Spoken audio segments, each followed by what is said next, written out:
Brad Simbahan, ano ang sinasabi ng simbahan sa paglapit sa albularyo? Una muna, sino ba ang albularyo? Ang albularyo ay isang tradisyonal na manggagamot sa kulturang Pilipino. Karaniwang ginagamit niya ay ang orasyon, panalangin na may halo ng Latin, Kastila o sinaunang salita. Halamang gamot, langis, ugat o dahon, tawas, bulong o ritual.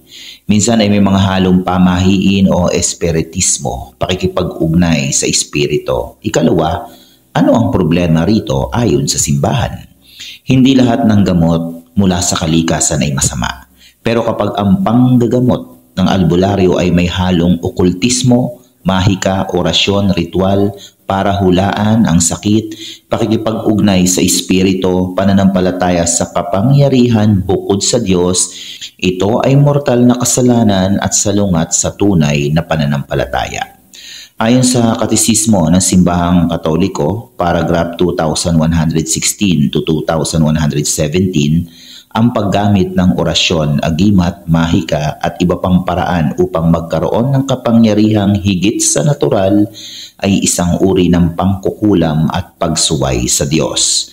Ang pagtatangkang alamin o impluwensyahan ang kapalaran sa pamamagitan ng kapangyarihang espiritual na hiwalay sa Diyos ay hindi katanggap-tanggap.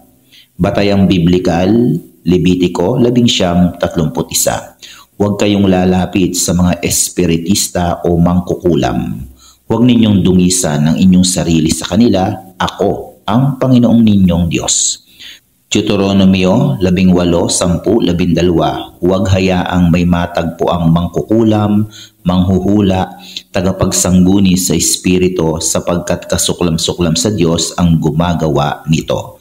Mahalagang linawin, hindi lahat ng herbal medicine ay masama. Ngunit kung ang gagamot ay gumagamit ng espiritual na kapangyarihan na hindi mula sa Diyos, halimbawa orasyon, espiritu, kulam o tawas, ito'y mapanganib sa kaluluwa.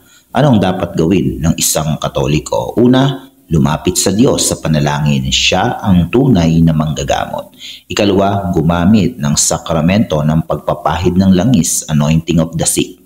Ikatlo, kumonsulta sa lisensyadong doktor para sa pisikal na karamdaman. Ikaapat, iwasan ng pamahiin at espiritual na panlilinlang. Bilang conclusion, ang paglapit sa albularyo na may halong okultismo o pamahiin ay salungat sa pananampalataya sa Diyos. Bilang mga Katoliko, ang ating tiwala ay buo dapat sa Diyos sa pamamagitan ng kanyang simbahan at mga sakramento.